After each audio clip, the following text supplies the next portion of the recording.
Hello guys, welcome to Sandeep sir ji के। आज हम करेंगे साइंस के क्वेश्चंस। मैंने काफ़ी टाइम से ऑफलाइन क्लासेस में साइंस पढ़ाई हुई है, तो आज आपको मैं साइंस पढ़ाऊंगी और अगर इस क्लास का रिस्पांस अच्छा रहा तो हम एक और थ्योरी क्लास स्टार्ट कर देंगे। ये जो भी क्वेश्चंस मैं यहाँ पे कराने वाली हूँ सारे प्रीवियस ईयर्स क्वेश्चंस आए हुए हैं प्रीवियस ईयर एग्जाम्स में। एसआई हो, रेलवेज हो, इवन जूनियर इंजीनियर का जो लास्ट ईयर हुआ था उसके मेंस तक में जो कोर ब्रांच के एग्ज़ाम्स हुए थे, लाइक इलेक्ट्रॉनिक्स, मैकेनिकल के अलग अलग, तो कुछ फिजिक्स के क्वेश्चंस वहाँ पे आपको देखने को मिले थे। ठीक है, तो आज हम स्टार्ट करते हैं। ठीक है, पहला क्वेश्चन ये आपकी स्क्रीन पे ये रहा।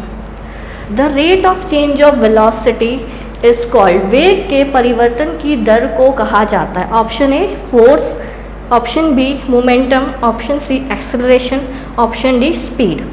बल, गति, त्वरण, गति। ठीक है, अब यहाँ पे सबसे पहले तो हमें ये पता होना चाहिए कि वेलोसिटी होती क्या है। ठीक है, वेलोसिटी अगर हमें नहीं पता होगी तो हम उसके रेट ऑफ चेंज को कैसे डिफाइन करेंगे, है ना। फिजिक्स में हर एक वर्ड का, हर एक टर्म का एक मीनिंग होता है, राइट। उसी के बेसिस पे हम उसके एप्लीकेशंस को यूज़ करते हैं, अलग अलग फॉर्मूले डिराइव करते हैं। वेलोसिटी क्या होती है हमारी, ये सबने पढ़ा होगा अपने स्कूल टाइम पे। ये बहुत बेसिक साइंस है और हर जगह सिर्फ 10th तक की ही साइंस जो NCERTs होती हैं या स्टेट बोर्ड्स में ये सबको पढ़ाया जाता है, बट क्योंकि हम रिवीजन नहीं करते इसलिए हमें याद नहीं होता। हम कॉलेज में आके स्कूल का पढ़ाया हुआ सारा भूल जाता है। Velocity is equals to displacement upon time. अब इधर पे दो टर्म, टाइम तो क्लियर है कि टाइम क्या होता है, सबको पता है टाइम। डिस्प्लेसमेंट क्या होता है, अब यहाँ से कन्फ्यूजन आता है। हमने तो स्पीड पढ़ी है जो हम अपनी प्रैक्टिकल लाइफ में यूज़ करते हैं। स्पीड क्या होती है, डिस्टेंस अपॉन टाइम। डिस्टेंस क्या होता है कि दो पॉइंट के बीच में ट्रैवल करने वाली चीज़ को हम क्या बोलते हैं, डिस्टेंस। ठीक है, ए से बी, अगर मुझे ए से बी जाना है, मैं यहाँ से ऐसे गई, घूम फिर के बी पहुँच गई। ठीक है, मैंने क्या ट्रैवल किया, ये डिस्टेंस ट्रैवल किया। ठीक है, अब अगर मैं डायरेक्टली यहाँ से यहाँ जाऊँ एक फिक्स डायरेक्शन में, तो वो क्या होती है, हमारी डिस्प्लेसमेंट होती है। क्लियर है। अब यहाँ पे मैंने क्या बोला कि अगर मैं फिक्स्ड डायरेक्शन में A to B जा रही हूँ तो वो क्या होगी, मेरी डिस्प्लेसमेंट होगी।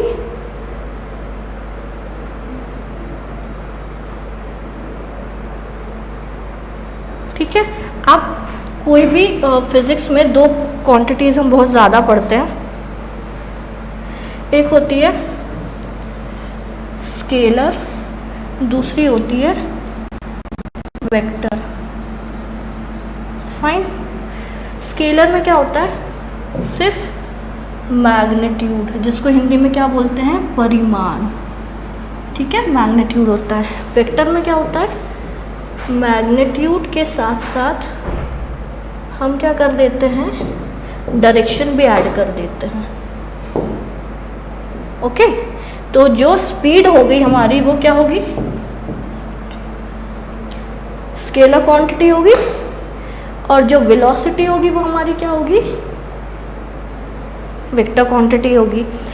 वेलोसिटी में रेट ऑफ चेंज क्या होगा हमारा, rate of change of velocity मतलब हम A से B किसी एक पर्टिकुलर स्पीड में जा रहे हैं, ये A है, ये B है। अगर हम पे एक डायरेक्शन में जा रहे हैं किसी स्पीड से, मतलब स्पीड से जा रहे हैं, तो नॉर्मल स्पीड होगी 3 kilometre per hour, 4 kilometre per hour. ठीक है, एक पर्टिकुलर डायरेक्शन में जा रहे हैं तो क्या कहलाती है, हमारी वेलोसिटी। अब उसके रेट ऑफ चेंज को हम क्या बोलते हैं, एक्सेलरेशन बोलते हैं। ठीक है, जो गाड़ियों में भी होता है ना एक्सेलरेटर, वो यहाँ से ही वो वर्ड डिराइव किया गया है, एक्सेलरेशन। अब फॉर्मूला अगर हम इसको देखा जाए तो फॉर्मूला क्या होता है, एक्सेलरेशन का फॉर्मूला कई बार पूछ लेता है, rate of change of velocity मतलब change in v upon time. अब वेलोसिटी का चेंज कैसे निकालेंगे हम, v final minus v initial. ठीक है ना, जैसे A यहाँ पे जब वो चलना शुरू हुआ होगा तो यहाँ पे उसकी कोई वेलोसिटी रही होगी, या हमारी इनिशियल पोजीशन हुई। यहाँ पहुँचा, ये उसकी फाइनल पोजीशन हुई। तो यहाँ पे क्या वेलोसिटी होगी, वो v फाइनल होगी। यहाँ पे जो होगी वो क्या होगी, vi होगी। छोटे छोटे फॉर्मूले बहुत आते हैं, इनडायरेक्ट वे में भी पूछे जाते हैं कॉम्पिटिटिव एग्जाम्स में। ठीक है, इतना क्लियर हुआ। अब चलते हैं हम नेक्स्ट क्वेश्चन पे। नेक्स्ट क्वेश्चन क्या है, if a body is rolled in a circle the work done on it, first option is negative, second is zero, can not be determined, is positive. यदि किसी निकाय में चक्कर लगाया जाता है तो उस पर काम किया जाता है, नकारात्मक है, शून्य है, अलग नहीं किया जाता, किया जा सकता है, या सकारात्मक है। ठीक है, अब इस क्वेश्चन को करने से पहले हमें पहले वर्क का कॉन्सेप्ट समझना होगा। वर्क क्या होता है,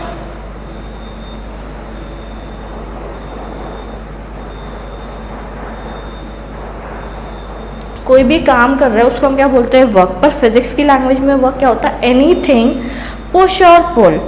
अगर कोई भी चीज़ को हम पुश या पुल कर रहे हैं और वो अपनी इनिशियल पोजीशन से मूव कर रही है तो उसको हम क्या बोलते हैं, वर्क डन है। फॉर एग्जांपल, आप यहाँ से कोई एक स्टोन है, ये स्टोन यहाँ पे रखा हुआ पत्थर है, इसको आपने धक्का मारा अपने पैरों से, ये मूव होके यहाँ चला गया। ठीक है, आपने क्या किया, फोर्स अप्लाई किया, इसकी पोजीशन में चेंज आया, ये अपनी इनिशियल पोजीशन से चेंज होकर कहीं और चला गया, तो ये इसकी पोजीशन में चेंज आया, मतलब इस इंसान ने क्या किया, वर्क डन हुआ। वर्क डन का फॉर्मूला हम कैसे पढ़ते हैं, फोर्स इनटू डिस्प्लेसमेंट। अब किस डायरेक्शन में फोर्स लगा, ये बहुत इंपॉर्टेंट है, क्योंकि उस बेसिस पे हम कैलकुलेट करते हैं कि वर्क डन पॉजिटिव है, नेगेटिव है या जीरो है।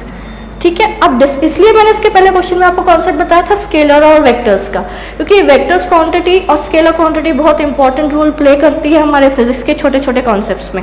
अगर हमें वो क्लियर नहीं होगा हम फिर डिसाइड नहीं कर पाएंगे कि हमको आंसर निकालने में थोड़ा सा प्रॉब्लम होगा। अगर ये कॉन्सेप्ट क्लियर है, आपको स्केलर वेक्टर्स के बेसिस पे भी आप ऑप्शन देख के एलिमिनेट कर सकते हो आंसर्स को। वर्क डन क्या होता है, फोर्स इनटू डिस्प्लेसमेंट। डिस्प्लेसमेंट मैंने अभी बताया था कि क्या होता है, एक दो पॉइंट के बीच में एक निश्चित डायरेक्शन में तय की गई दूरी को हम क्या बोलते हैं, डिस्प्लेसमेंट बोलते हैं। फाइन, अब यहाँ पे D final and D initial, total displacement अगर निकालने को बोलेगा किसी का, किसी भी ऑब्जेक्ट का, तो हम क्या करेंगे, टोटल डिस्प्लेसमेंट कैसे कैलकुलेट करेंगे, D final minus D initial. ये पोजीशन बहुत मैटर करती है। अब यहाँ पे क्या बोल रहा है, कोई एक बॉडी है, वो क्या कर रही है, गोल गोल घूम रही है, मतलब अगर उसका ये इनिशियल पोजीशन है, घूम के वापस यहीं आ रही है। ठीक है, तो फाइनल पोजीशन क्या हो गया उसका, इनिशियल और फाइनल पोजीशन सेम है। मतलब अगर सेम पोजीशन है, इट मीन्स कि उसने कोई जो डिस्प्लेसमेंट है वो क्या होगा हमारा, ज़ीरो। अब कोई भी क्वांटिटी को हम ज़ीरो से मल्टीप्लाई करते हैं तो हमारा आंसर क्या आता है, ज़ीरो। तो वर्क डन क्या हो जाएगा, ज़ीरो। क्लियर। अब यहाँ को इसमें एक चीज़ और देख लो, ये इसको हम ऐसे कैलकुलेट करते हैं, फोर्स इनटू डिस्प्लेसमेंट। वैसे ये पूछते नहीं, पर एफ डॉट डी के डॉट प्रोडक्ट लगता है इसमें, F dot D cos theta.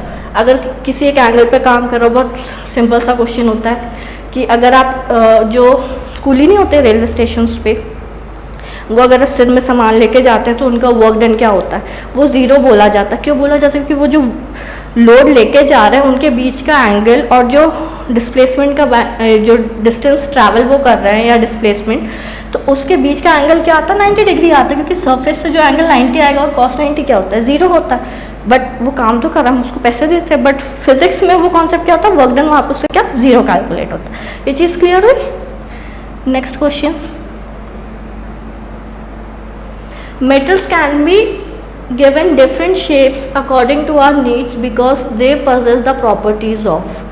धातुओं को हमारी आवश्यकताओं के अनुसार अलग अलग आकार दिया जा सकता है क्योंकि उनमें निम्न गुण होते हैं।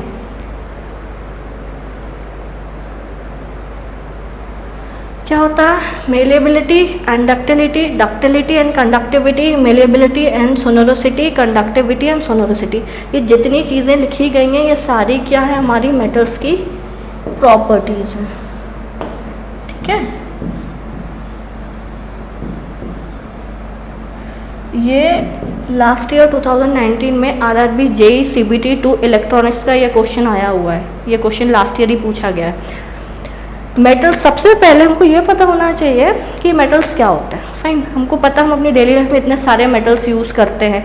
पीरियोडिक टेबल में इतने सारे हमने एलिमेंट्स का क्लासिफिकेशन पढ़ के रखा हुआ, पूरा डिफाइन करके रखा हुआ, ये मेटल्स हैं, ये नॉन मेटल्स हैं, ये हेलोजेंस हैं, ये सॉफ्ट मेटल्स हैं, फिर हमारे ट्रांजिशंस मेटल्स होते हैं। क्यों पढ़ते हैं हम ये सब?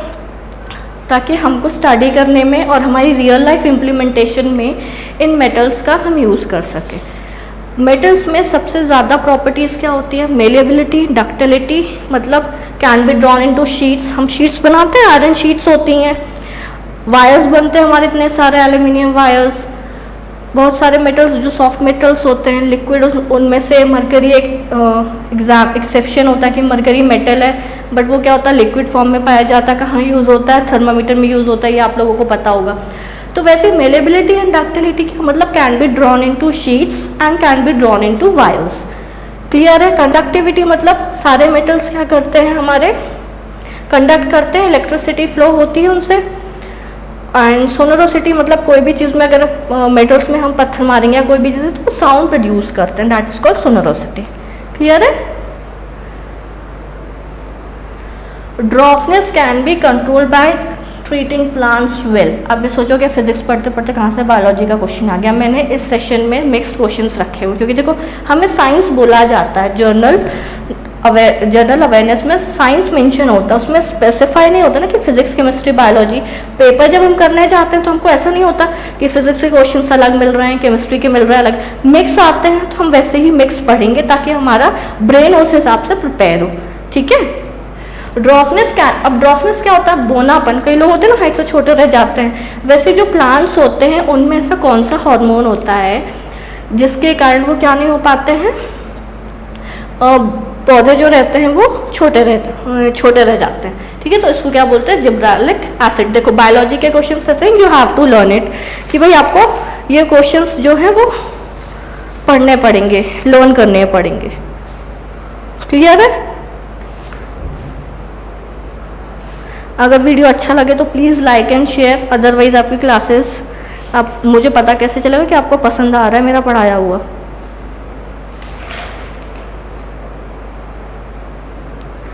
इसका आंसर क्या होगा? जिब्रालिक एसिड। क्लियर है? ये सारे जो चीज़ हैं ये सारे हमारे क्या हैं? प्लांट हार्मोन है। इफ़ द इनिशियल वेलोसिटी, ये हमारा नेक्स्ट क्वेश्चन है, फिर हम डील करेंगे फिजिक्स से। ये बहुत बेसिक क्वेश्चन जो आजकल 8th स्टैंडर्ड के बच्चों को साइंस की NCERTs में मिल जाता है। देखो क्या क्वेश्चन, इसको छोटा सा। यदि किसी कार का प्रारंभिक वेग 5 मीटर प्रति सेकेंड है और अंतिम वेग 5 मीटर में 10 मीटर प्रति सेकेंड है तो त्वरण है। If the initial velocity of a car is 5 metre पर second and the final velocity in 10 metre पर second in 5 second, then the acceleration is. अब 10, 5.1 एंड 1। अभी मैंने इसके पहले बताया था आपको कि वेलोसिटी क्या होती है। किसी भी चीज़ की वेलोसिटी मतलब एक, पहले बेसिकली ऐसे समझो, फिर से समझो एक बार।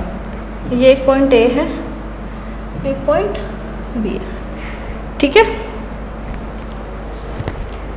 ए से बी में हमने ट्रैवल किया, एक फिक्स डायरेक्शन में मूव करेंगे तो हम क्या कैलकुलेट करेंगे? वेलोसिटी।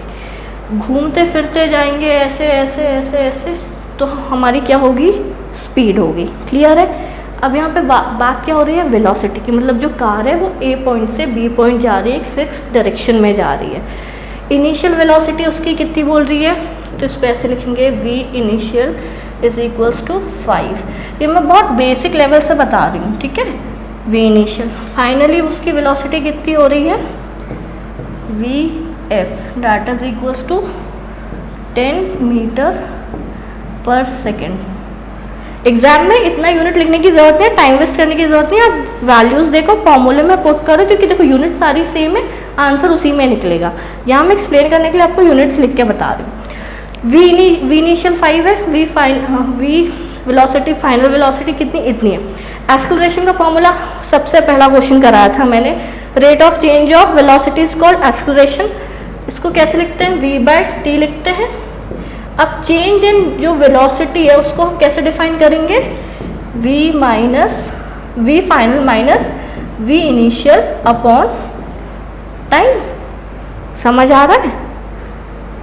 अब इस फॉर्मूले को इम्प्लीमेंट करेंगे हम। देखो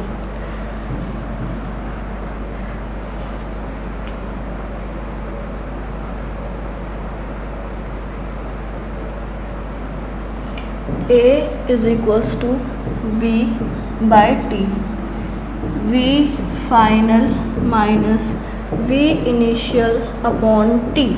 v फाइनल कितना, देखो इसको डायरेक्टली पुट करो 10, v फाइनल 10 है, v इनिशियल कितना है 5 है, 10 माइनस 5 अपॉन टाइम कितना दिया हुआ है 5 सेकेंड्स। इतनी मैथ्स तो सबको आती है यार। 5 10 माइनस 5 अपॉन 5 कितना हो गया 1 मीटर पर सेकेंड।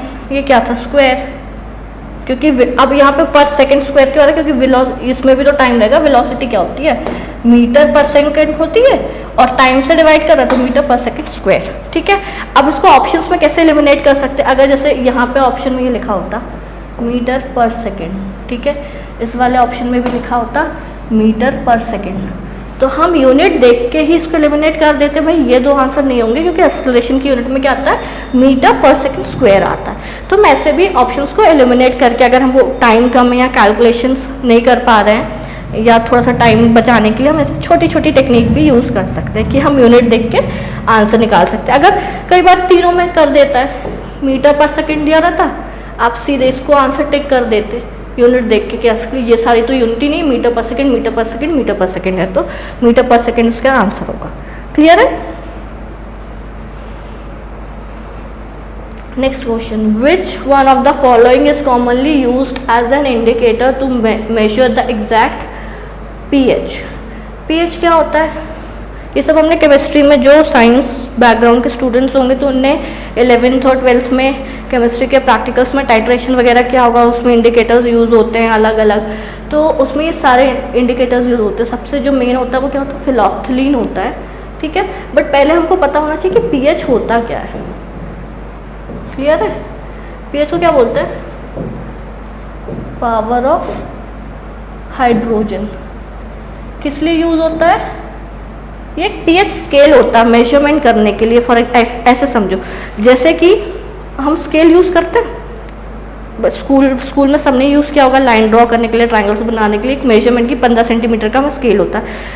लाइन ड्रॉ करनी है तो स्केल से 5 सेंटीमीटर की लाइन ड्रॉ करनी है, हमने स्केल से मेजर किया, ड्रॉ कर दी 5 सेंटीमीटर की लाइन। बट इन केमिस्ट्री कोई भी सब्सटेंस क्या है, एसिडिक है, बेसिक है या न्यूट्रल नेचर का सॉल्ट जो हम बोलते हैं, तो वो कितना एसिडिक है, कितनी उसमें एसिडिटी है, कितना वो बेसिक, उसका जो नेचर है वो कितना तेज़ है, तो वो हम किससे मेजर करते हैं, pH स्केल से। pH स्केल में क्या होता है पता होगा, 0 to 7 वैल्यूज़ चलती है।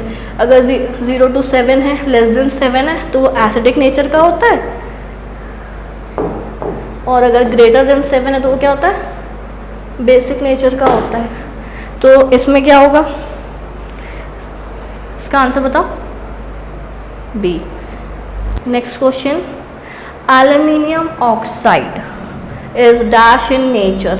एल्यूमिनियम ऑक्साइड प्रकृति में डैश है, एसिडिक, बुनियादी, तटस्थ, उभयधर्मी। एसिडिक, बेसिक, न्यूट्रल या एम्फियोटेरिक। देखो एसिड बेसिक तो पता है, जो बेसिक डेफिनेशन एसिड की क्या होती है, जिनका जो टेस्ट होता है वो खट्टा होता है, ऐसे सारे मटेरियल्स को हम क्या बोलते हैं, एसिड बोलते हैं। ठीक है, बेस क्या होते हैं, जो सौर होते हैं, मतलब कड़वे लगते हैं, जो भी हम साबुन वगैरह यूज़ करते हैं वो सारे क्या होते हैं, बेसिक मटेरियल्स होते हैं।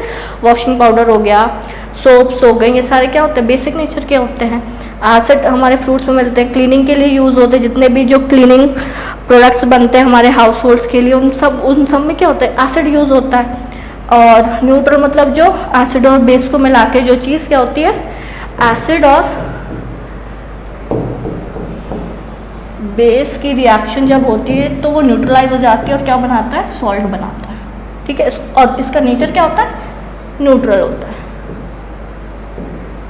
थोड़ा सा और डीप में पढ़ेंगे तो क्या होता है, जो H+ आयन रिलीज करते हैं तो उनको हम एसिड बोलते हैं, और जो OH आयन जो रिलीज करते हैं वो क्या कहलाते हैं, एसिड, और OH- करते हैं तो उनको क्या बोलते हैं, हम बेस बोलते हैं। ये थोड़ा सा हायर लेवल का, इसको हम डिटेल में पढ़ेंगे कभी। एम्फोटेरिक क्या होता है, ऐसे मटेरियल्स या ऐसे ऑक्साइड जो एसिड और बेसिक दोनों नेचर को शो करते हैं, उनको हम क्या बोलते हैं, एम्फोटेरिक बोलते हैं। तो जो एल्यूमिनियम ऑक्साइड है वो किस नेचर का है, एम्फोटेरिक नेचर का है। क्लियर है? Which of the following plant tissue is capable of cell division, meristem, sclerenchyma, xylem and parenchyma. निम्नलिखित में से कौन से पौधे ऊतक कोशिका विभाजन में सक्षम हैं? ठीक है, विभेदक, ये ऑप्शंस देख लेना। I was not very good in Hindi, तो ये पढ़ लीजिए आप लोग। अब इसमें देखते हैं, ये सिंपल है। देखो ये जो टिश्यूज़ है ना, plant tissues, you have to learn, आपको लर्न करने ही पड़ेंगे, कुछ चीज़ इनकी कोई टेक्निक्स नहीं होती हैं। ठीक है, इसका फाइनल आंसर क्या है, जो मेरिस्टेम होता है वो हमारे जो सेल डिविजन्स होते हैं प्लांट्स में, उनके लिए रिस्पॉन्सिबल होता है।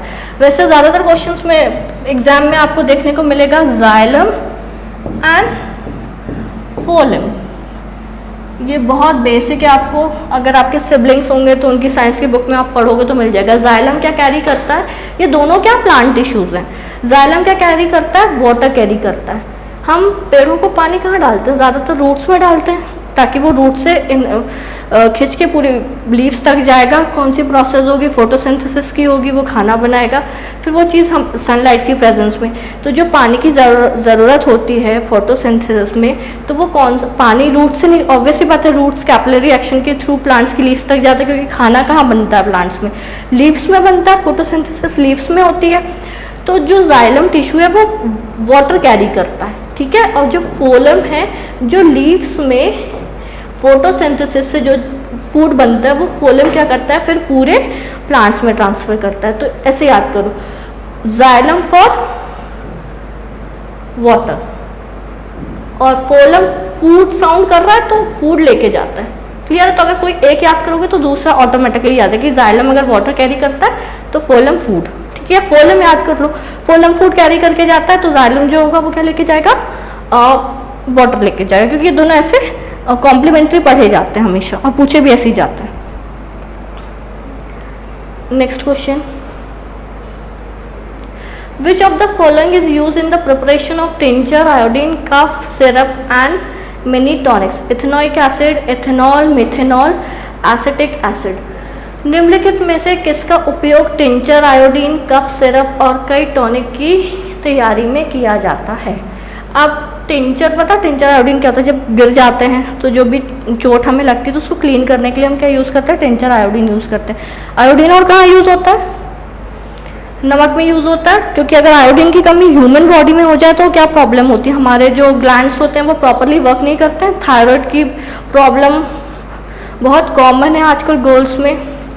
उसके अलावा जो गोइटर होता है, इसमें गला पूरा सब निकल आता है बाहर, वो ऐड देखी होगी, दूरदर्शन में आती है, तो वो किसकी कमी से होता है, आयोडीन की कमी से होता है। मतलब हमारे ह्यूमन बॉडी में भी आयोडीन इंपॉर्टेंट है। और कफ सिरप में बनाने के लिए कौन सा यूज़ होता है,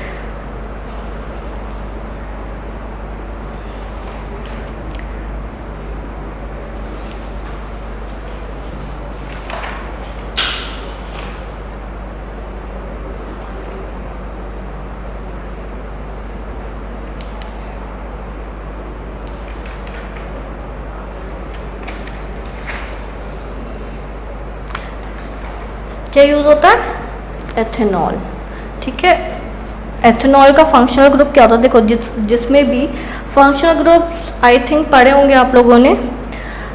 जब हम ऑर्गेनिक केमिस्ट्री की बात करते हैं, ऑर्गेनिक केमिस्ट्री में अलग अलग फंक्शनल ग्रुप को ऐड ऑन करके हम अलग अलग सब्सटेंसेस बनाते हैं जो हमारी लाइफ में यूज़ होते हैं। अब जैसे ऑल जो है वो किसके लिए डिनोट करता है, सबको पता होगा, एल्कोहल के लिए होता है ना, ऐसे हम आइडेंटिफाई करते हैं ना।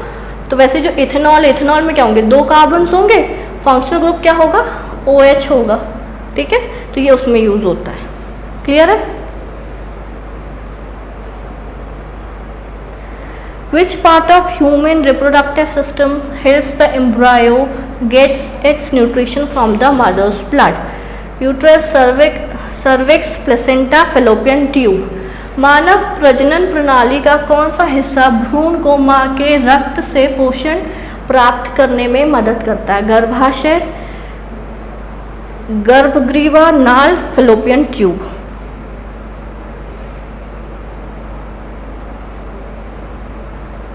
ठीक है,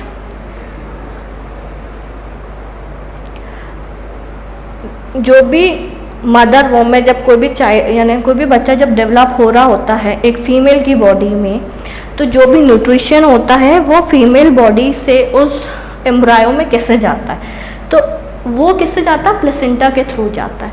वो होती है ना, जब न्यूबॉर्न बेबी जाता है तो उसको नाल, वो एक ट्यूब यानी एक आप ऐसा समझ लो जस्ट लाइक ट्यूब स्ट्रक्चर होती है, वो उससे मॉम और जो फीटस वो कनेक्ट रहते हैं आपस में। तो जो भी मॉम इनटेक करेगी, जो भी फीमेल है वो जो भी न्यूट्रिशंस इनटेक करेगी वो ब्लड के थ्रू कंसीव अब्जॉर्ब होते हैं प्लेसेंटा में, और फिर वो एम्ब्रायो को क्या करते हैं? डेवलप करते हैं। क्लियर है? अब इसमें एक क्वेश्चन इंपॉर्टेंट और पूछा जाता है कि जो फर्टिलाइजेशन होता है, ठीक है, फर्टिलाइजेशन मतलब जो एग है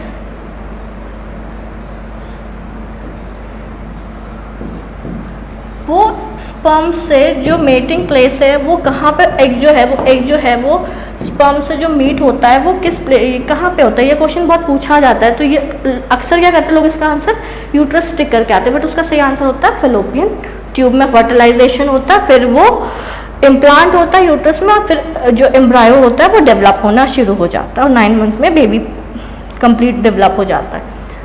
next question, which of the following metal vigorously react with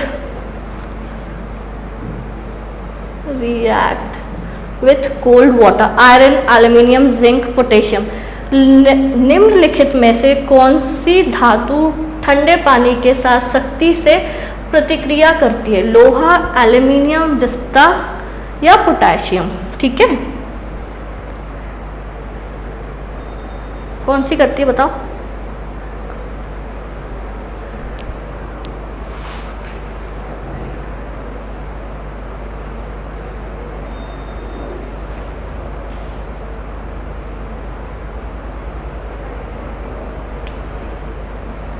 potassium करती है।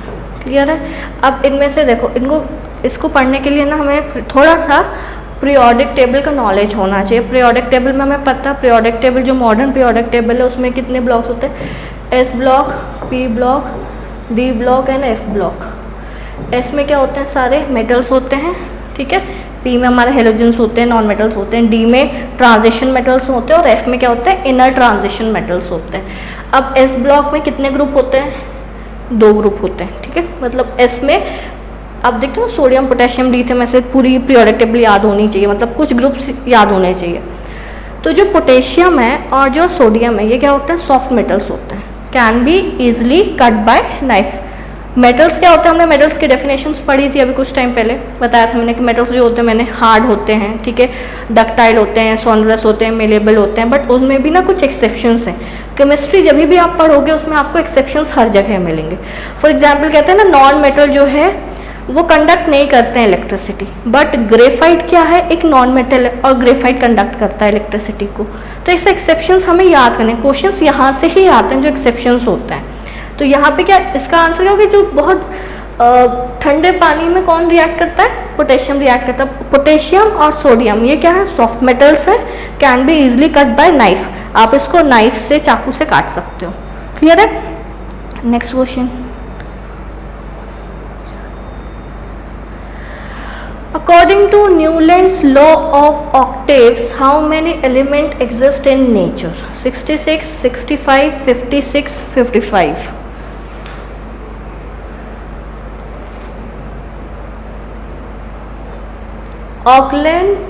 न्यूलैंड के नियम के अनुसार प्रकृति में कितने तत्व मौजूद हैं? 66, 65, 56 एंड 55।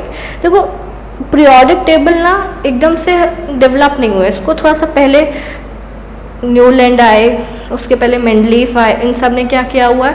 पहले मेटल्स, सब ने अपनी अपनी थ्योरी दी। जो हम मॉडर्न पीरियोडिक टेबल को स्टडी करते हैं वो मूसले की है, मूसले की बेसिस पे हम करते हैं। बट ये सिंपल क्वेश्चंस आ जाते हैं कई बार, यू हैव टू लर्न कि भाई इसने दिया था तो उस टाइम पे इतने एलिमेंट्स प्रेजेंट थे। क्लियर है? तो न्यूलैंड लॉ ऑफ ऑक्टेव्स में कितने एलिमेंट्स प्रेजेंट थे पीरियोडिक टेबल में?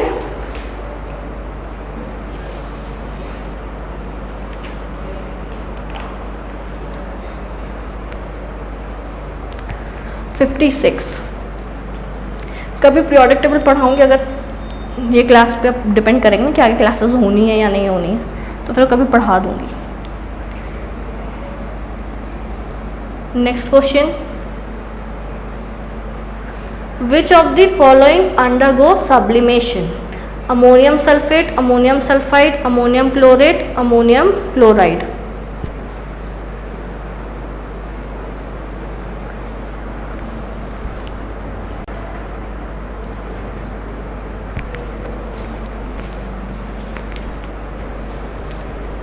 ठीक है, अब इसके पहले हमें पता होना चाहिए सब्लिमेशन होता क्या है।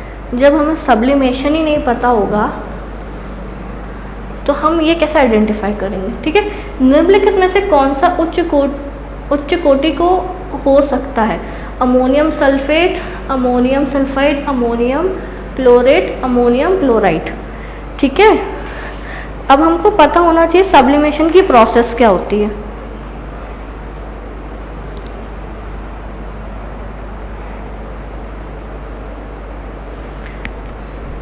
पहले तो आप इवेपोरेशन में बताऊंगी आपको कि क्योंकि उससे ही रिलेट करेगा ये भी। इवेपोरेशन सबको पता है, वाष्पीकरण जिसको बोलते हैं, जिससे बारिश होती। ये समुद्र है, ये हमारा सन है, सन की रेस पड़ी पानी में, पानी क्या बना? भाप बना, यहाँ पे बादल बन गई। ये जो पानी हीट अप होके ऊपर जा रहा है, इस प्रोसेस को हम क्या बोलते हैं? इवेपोरेशन बोलते हैं। इसी से तो हम नमक बनाते हैं ना, कि पानी इवेपोरेट हो गया, नीचे जो सी वाटर रहता है नमक बच जाता है। Evaporation simple process. ठीक है, अब कभी भी जो स्टेट चेंज होता है, स्टेट्स ऑफ मैटर्स आपको पता होगा कितनी वो टाइप्स होते हैं स्टेट। हमने पहले पढ़ा था 3 टाइप के स्टेट्स ऑफ मैटर, मतलब कौन कौन सी स्टेट्स होती है मैटर की। उसके बाद तो हमें ये पता होना चाहिए कि मैटर क्या होता है। जब हमें मैटर नहीं पता तो हम स्टेट्स कैसे निकालेंगे? मैटर क्या होता है? Anything that can occupy space, have mass, have fixed volume, उसको हम क्या बोलते हैं? मैटर बोलते हैं, द्रव्य बोलते हैं। जिसके पास भार हो, आयतन हो, जो जगह घेरता हो, उसको हम द्रव्य बोलते हैं। ठीक है, अब मैटर के बेसिकली आप लोगों ने 3 स्टेट पढ़े होंगे, सॉलिड, लिक्विड, गैस। ये बेसिक है, ये सबको पता होता है। 2 और ऐड ऑन हुए हैं, एक क्या होता है हमारा? प्लाज्मा, और दूसरा क्या होता है? Bose Einstein condensate. ये थोड़ा ब्रीफ में बताऊंगी, शॉर्ट में, फिर ये प्रोसेस को मैं समझाऊंगी। सॉलिड क्या होता है सबको पता है। सॉलिड, ये पेन क्या है? सॉलिड ही है, मतलब कोई भी चीज़ जिसमें जो एटॉमिक मॉलिक्यूल्स हैं, इंटर मॉलिक्यूलर स्पेस उनके बीच में बहुत ज़्यादा कम हो, उनका फिक्स्ड वॉल्यूम हो, शेप हो, उनको हम क्या बोलते हैं? सॉलिड बोलते हैं। जैसे कि आइस, अगर हम वाटर को देखें तो जो आइस है वो कौन से स्टेट में पाया जाता है? सॉलिड में। अब नॉर्मल वाटर है, वो किस में पाया जाएगा? लिक्विड में। मतलब क्या है? मतलब उसका कोई शेप होता है वाटर का? नहीं होता ना। जिस कंटेनर में फिल करोगे वो उस शेप का हो जाता है। उधर पे क्या डिपेंड करता है? मॉलिक्यूल्स कैसे यानी एक दूसरे से अटैच हैं। अगर वो लूजली अटैच है, उनके बीच में जो इंटर मॉलिक्यूलर फोर्सेस है वो अगर कम है तो वो मूव करेंगे तो उनका शेप नहीं होगा। क्लियर है? और अगर वो बहुत ज़्यादा कम होंगे, मतलब बहुत रेयर हुआ, तो मतलब एक एटम इधर है, एक इधर है, एक इधर है, मतलब इनके बीच में जो फोर्स ऑफ अट्रैक्शन होगा बहुत कम होगा ना। तो ऐसे उनको क्या बोलते हैं? जिनमें इंटरमॉलिक्यूलर फोर्स बहुत ही ज़्यादा कम होता है, वो गैस स्टेट में हो जाएंगे। प्लाज्मा में इसका ऑपोजिट होता है। वैसे अगर प्लाज्मा स्टेट देखा जाए तो अगर रियल लाइफ एग्जांपल लिया जाए तो कौन सा ऐसा हमारे आसपास सराउंडिंग में मैटर है जिसका प्लाज्मा स्टेट है। जो फायर होती है ना उसको हम किस में रखते हैं, प्लाज्मा स्टेट में रखते हैं, क्योंकि एटम का जो इंटरमोलिकुलर स्पेस होता है वो बहुत कम होता है, लूजली बाउंडेड होता है और उनमें बहुत ज़्यादा क्या होती है, एनर्जी लेवल होती है, ठीक है। और इसका जस्ट ऑपोजिट क्या होता है, बोस आइंस्टाइन कंडेंसेट होता है। उसमें क्या होता है, जो भी हम टेम्परेचर बहुत ज़्यादा कम कर देते हैं तो जो सारे एटम्स होते हैं ना जो दूर दूर हैं वो सब ऐसे क्लोजली आ जाएंगे और एक क्लाउड टाइप का बना लेंगे।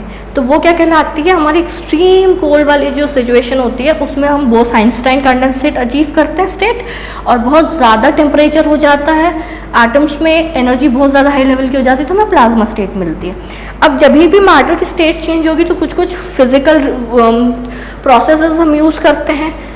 और हम चेंज करते क्यों, सिर्फ हम साइंस इसलिए पढ़ते हैं जो भी हमें अपनी लाइफ को स्मूथ बनाने के लिए चीज़ों की ज़रूरत पड़ती है तो हम उसमें स्टडी करते हैं। सब्लिमेशन में क्या होता है, कोई भी स्टेट चेंज होगा मैटर का तो सबसे पहले अगर वो सॉलिड में है उसको हीट ऑन करेंगे तो वो पहले लिक्विड में जाता है, उसका और टेम्परेचर बढ़ा दिया तो गैस बन गया, और बढ़ा दिया तो प्लाज्मा में कन्वर्ट हो गए। ये बेसिक प्रोसेस होती है, ठीक है।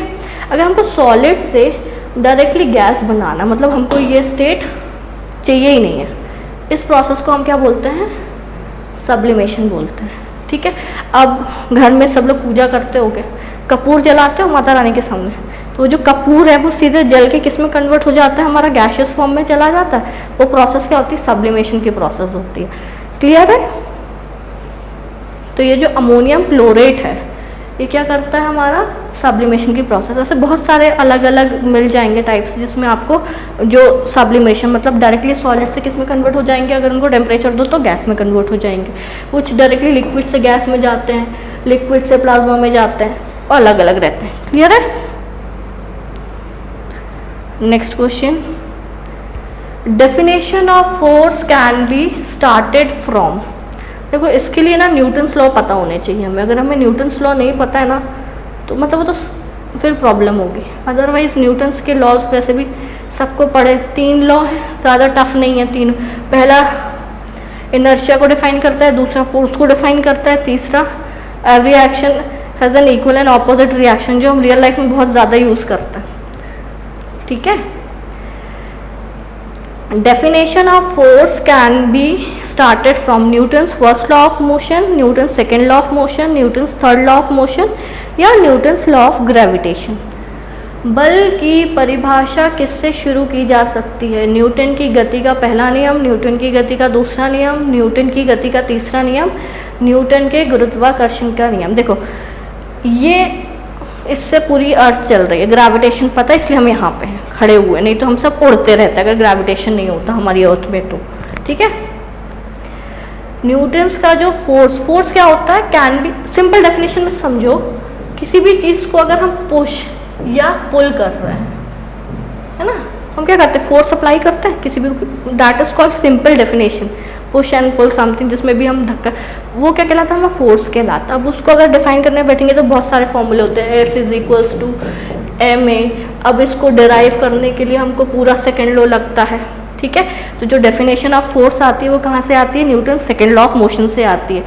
सेकेंड लॉ ऑफ मोशन क्या होता है, the rate of change of momentum is directly proportional to the force applied on a body.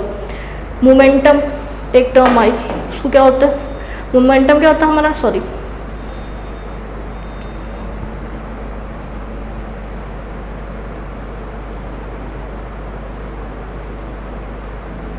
Momentum को हम p से डिनोट करते हैं, क्या होता है, मास इनटू वेलोसिटी। अगर कोई भी बॉडी अगर मूव कर रही है, ठीक है, उसमें अगर हम कितना फोर्स लगाएंगे वो उतनी स्पीड से मूव करेगी, वो हमारा क्या कहलाता है, सेकेंड लॉ ऑफ मोशन कहलाता है। The rate of change of momentum is directly proportional to the force applied on it. तो जितना फोर्स लगेगा वो चीज़ उतनी स्पीड से जाएगी, है ना, जितना फोर्स कम लगेगा उसका जो डिस्प्लेसमेंट है वो उतना कम होगा। तो सेकेंड लॉ ऑफ मोशन, जैसे इससे फॉर्मूला याद रख लो, F is equals to ma। F क्या है, मास ऑफ अ ऑब्जेक्ट या मास ऑफ अ बॉडी, और a क्या है, एक्सेलरेशन, जो मैं पहले क्वेश्चन में आपको पूरा डिटेल में एक्सप्लेन कर चुकी हूँ, क्लियर है।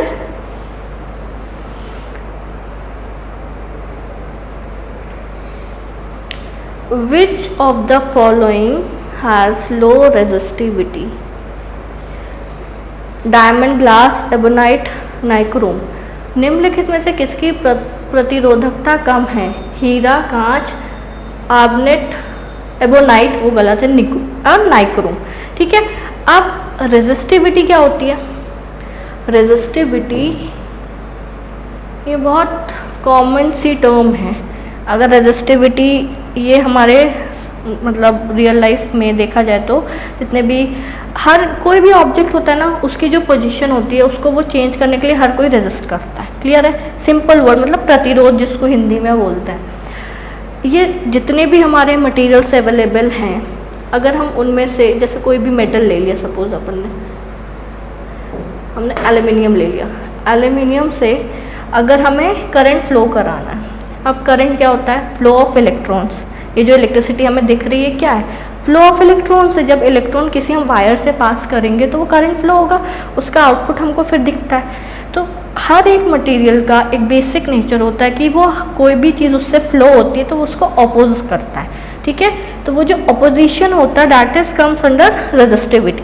जिस मटेरियल की रेजिस्टिविटी जितनी कम होगी उससे करंट या कोई भी चीज़ फ्लो कराना हमारे लिए उतना आसान होगा। क्लियर है? उस बेसिस पे हम क्या करते हैं, इनको यूज़ करते हैं। तो जो नाइक्रोम है उसकी रेजिस्टिविटी कम होती है। ठीक है, इसलिए हम इसको इलेक्ट्रिक फील्ड में बहुत ज़्यादा यूज़ करते हैं, है ना, हमारे जो जहाँ पे भी इलेक्ट्रिसिटी से रिलेटेड वर्क है, जो प्रोडक्ट्स होते हैं। क्लियर है?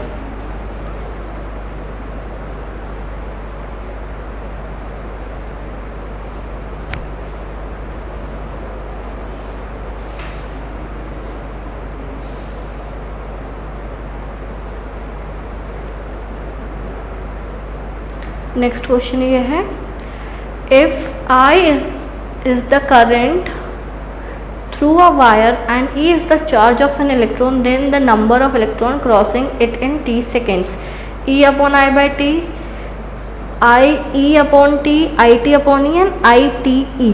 यदि I एक तार के माध्यम से करंट है और E एक इलेक्ट्रॉन का आवेश है तो t सेकेंड में इलेक्ट्रॉनों की संख्या पार हो जाती है। अभी मैंने बताया करंट क्या होता है, I इज इक्वल्स टू, इसको अगर फॉर्मूले में देखा जाए तो Q बाय टी होता है। Q क्या होता है?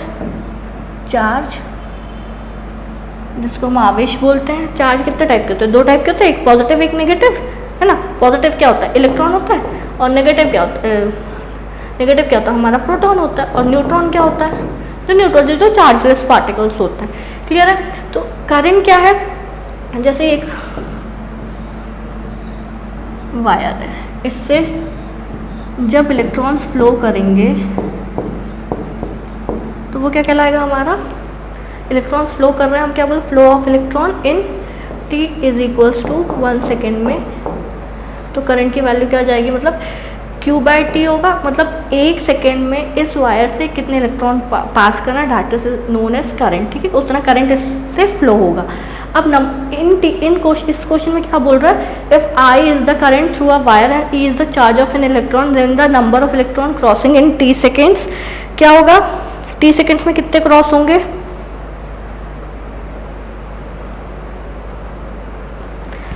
I t by E, that is C option. Clear है? Next question, the energy stored in a dry cell in the form of potential energy, nuclear energy, kinetic energy, chemical energy. शुष्क cell में संग्रहित ऊर्जा किसके रूप में है? किस रूप में है एक्चुअली? स्थितिज ऊर्जा, परमाणु ऊर्जा, काइनेटिक ऊर्जा और रासायनिक ऊर्जा। ठीक है, जो भी एनर्जी स्टोर्ड होती है सेल्स में, सेल्स क्या है? ये सेल क्या है? जो हम बैटरीज यूज़ करते हैं ना, हमारे रिमोट जो होते हैं टीवी के, उसमें जो सेल्स लगे होते हैं, टॉर्च में जो भी सेल रहते हैं, उनको हम कोई वायर से तो कनेक्ट नहीं करते ना। मतलब सेल में क्या कर देते हैं, कुछ मटेरियल फिक्स यानी उसमें फिल कर देते हैं। उससे फिर क्या होता है, हमको पूरा एक सर्किट ड्रॉ होता है उन सारी ऑब्जेक्ट्स के अंदर पे, फिर उससे उनको एनर्जी मिलती है तो वो ऑपरेट करते हैं। क्लियर है? तो इसमें क्या हो, एनर्जी किस फॉर्म में स्टोर होती है? केमिकल एनर्जी में। अब हमको पता होनी चाहिए पोटेंशियल एनर्जी क्या होती है। कोई भी एक ऑब्जेक्ट अगर किसी एक स्टैटिक पोजीशन पे रखा हुआ है, उसके अंदर जो एनर्जी स्टोर्ड होगी वो क्या होगी, पोटेंशियल एनर्जी होगी। उसका फॉर्मूला क्या होता है, mg होता है पोटेंशियल एनर्जी का फॉर्मूला। अगर यही स्टोन पहाड़ पे रखा हुआ है तो इसमें हाइट और इंक्लूड हो जाएगी, मतलब ऐसे हाइट और, तो इसकी हाइट कितनी हो जाएगी, पोटेंशियल एनर्जी mgh हो जाएगी। क्लियर है। न्यूक्लियर एनर्जी पता है, जो न्यूक्लियर रिएक्टर्स में यूज़ होते हैं, कैडमियम रॉड्स वगैरह, मतलब पूरा जो भी एनर्जी हमको न्यूक्लियस से मिलती है एटम्स के, वो किसके अंदर में आते हैं, न्यूक्लियर एनर्जी में आते हैं। न्यूक्लियर फ्यूल्स अलग होते हैं, यूरेनियम थोरियम हमारा केरला में है ना, इसके स्टोर्स केरला में थोरियम कितना मिलता है, उससे तो हम यूरेनियम एक्सट्रैक्ट करते हैं। काइनेटिक एनर्जी क्या होती है, काइनेटिक एनर्जी, काइनेटिक वर्ड का ही मीनिंग क्या होता है, मूवेबल। देखो वर्ड से भी ना आप इजीली गेस कर सकते हो अगर आपका वोकैब स्ट्रॉन्ग है तो। काइनेटिक मतलब जो चीज़ मूव कर रही है, अगर आप मूव कर रहे हो तो उसमें जो भी एनर्जी लग रही है that's comes out to be kinetic in the form of kinetic energy. इसका फॉर्मूला क्या होता है, हाफ mv²। क्लियर है। और केमिकल एनर्जी जो स्टोर्ड फॉर्म में होती, क्लियर है। नेक्स्ट क्वेश्चन,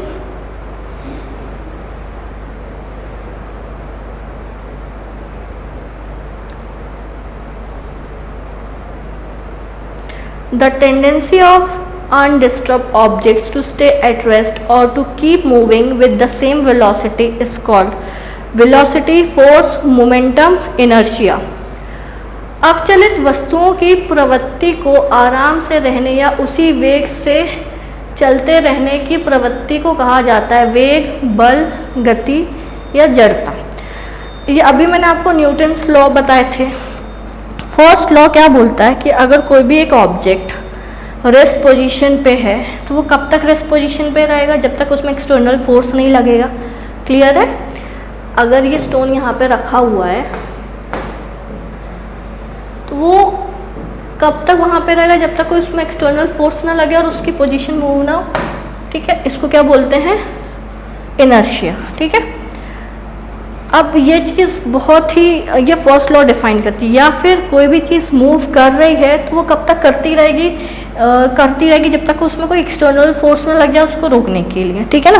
गाड़ी है जैसे सपोज चल रही है तो चलती रहेगी जब तक आप ब्रेक नहीं मारोगे।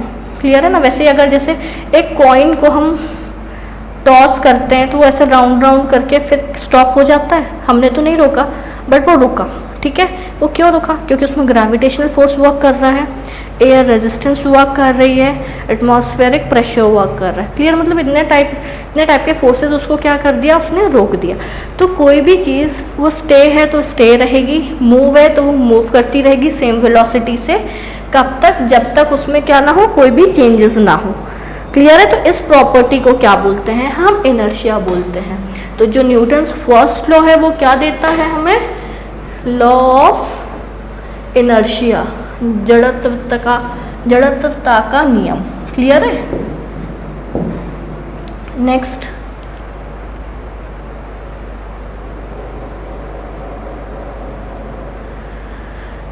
क्या एक विद्युत प्रवाह को एक सर्किट में प्रवाहित करने में सक्षम बनाता है न्यूटन की गति, पॉजिट्रॉन की गति, प्रोटॉन की गति, इलेक्ट्रॉनों की गति। What enables an electric current to flow in a circuit, the motion of neutrons, the motion of positrons, the motion of protons, the motion of electrons. Clear है।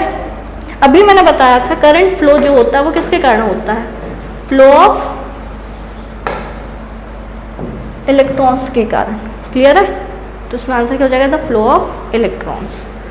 कोई भी सर्किट, देखो करंट फ्लो होने के लिए ना सर्किट हमेशा close होना चाहिए। क्लियर है। अब एक बात बताओ, एक क्वेश्चन है, ये जो करंट है ये हमेशा डायरेक्शन में फ्लो होता है, एक डायरेक्शन में फ्लो होगा, वो करंट जो है वो डायरेक्शनल होता है, बट इसको हम कभी वेक्टर क्वांटिटी नहीं बोलते। क्यों नहीं बोलते, इसका आंसर कमेंट सेक्शन में दीजिएगा, फिर मैं नेक्स्ट क्लास में बताऊंगी।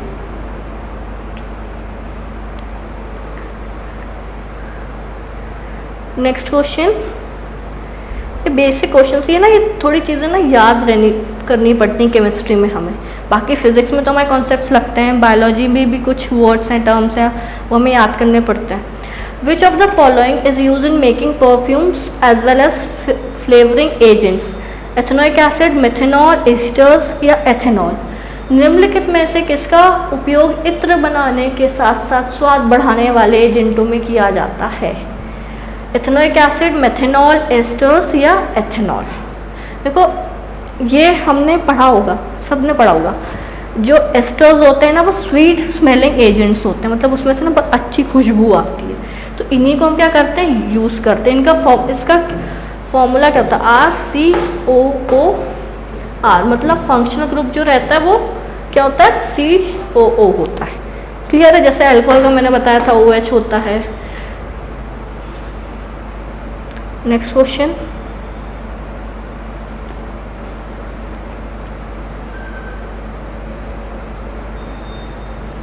The human body works within the pH range of.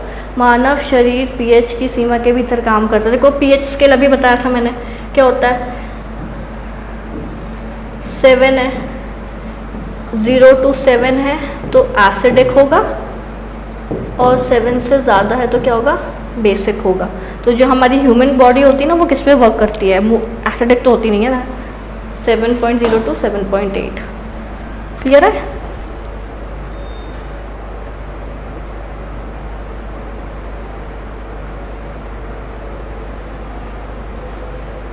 Next question, the SI unit of electric current micro ampere, ampere, volt, milli ampere. विद्युत धारा की SI इकाई है micro ampere, ampere, volt, milli ampere. अब अगर आपको current का formula पता है तो अगर आपको यूनिट याद नहीं तो भी आप निकाल सकते हो। वैसे बेसिकली इन सारी चीज़ों को लर्न कर लेना चाहिए।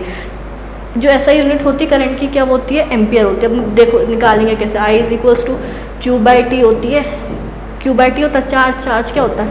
चार्ज इलेक्ट्रॉन होता है। कूलम्स में नापते हैं हम चार्ज को। चार्ज की जो यूनिट होती है वो कूलम्स होती है। टाइम की क्या होती है? सेकेंड्स होती है। इसको हम क्या बोलते हैं? SI unit. तो SI में हमने इसको स्टैंडर्ड बना के रखा है एम्पियर। क्लियर है?